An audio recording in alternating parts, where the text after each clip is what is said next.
अस्सलाम वालेकुम की हाल है मेरा तमाम सजना ते बेलियां दा और सुनो सेहतां ते बीतां ठीक है दवाड़ियां मैं सरवर शहजाद ते तुसी मेरा चैनल वेख रहे हो सरवर व्लॉग असील। सब तो पहला रिक्वेस्ट है मेरे चैनल में सब्सक्राइब कर लो, बेल आइकन को प्रेस कर लो क्योंकि हर आने वाली वीडियो तुहानू सब तो पहला वेखने वास्ते मिलती रहे। जी दोस्तों आ मैं बड़े अरसे बाद आख्या दोस्तों ना शौक शेयर कर देवां, शौक हुण थोड़ी रह गया मेरा ते बड़े दिनों बाद वीडियो बनाने लगा। वीडियो लाइक किया करो, शेयर किया करो, कमेंट अच्छे अच्छे किया करो।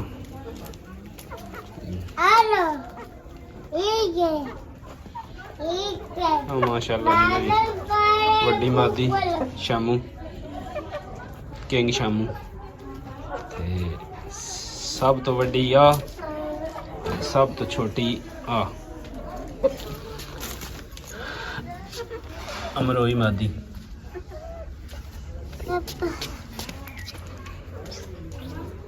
आ मेरी मुश्की ब्रीड च पट्ठियां दो बनियां।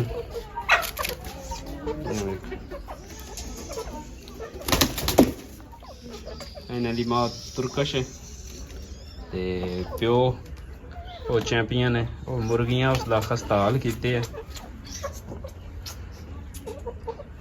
कुरेज पे करदा है ते अगों उन्हां चुन छड्डिया। आ मादी तुर्कश बड़ी अच्छी बड़ी प्यारी, इहदा शौक करो, बड़ी प्यारी नली। ओ इस दी पट्ठ है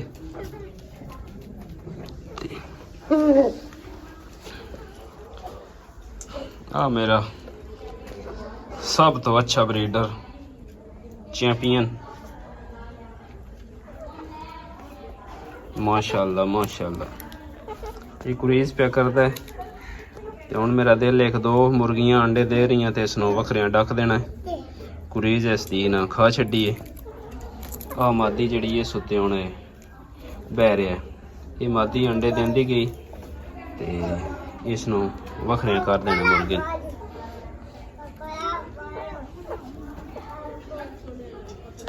वेख्या भी खराब की उत्ते मुर्गा बंद है इसते खब शब बजे पे न। पट्ठी का शौक करो माशाल्लाह जी माशाल्लाह, कैसी प्यारी चीज बनी। ये दो मादियां बनियां ते एक पट्ठा बनया, वो मैं शाप पे रखे है।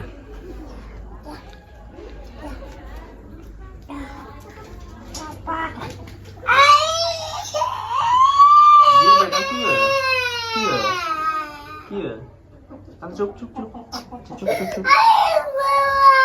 कोको मार गई। अच्छा कोको को पूछ लिया, चुप करे तू ए कोको मैं चेक एक बार चेक करदा उस क्यों समीन मारे है। आ जी मेरी मादी बेगम मादी माशाल्लाह जी माशाल्लाह। आ मेरी फैंसी ब्रीड है जी बेटा। आ मैं कोकन मारदा, मैं आंदा पिया, मैं कोकन सेट करदा चले ना, मैं कोकन मारदा आके। आ मेरा बेगम पट्ठा जी, ये मेरा एक मुर्गा अमरोया चो, ये उसदा पुत्र है।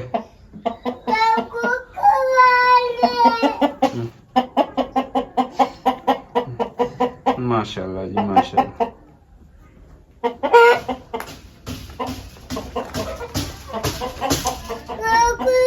अच्छा मैं कोकन मारदा जी। आ लाखी पट्ठी है, बड़ी पुरानी नस्ल च, नीलियां लत्तां विच। ठीक हो गया, ठीक है। अल्लाह सोने दे वाले, नवी वीडियो ना मिलांगे।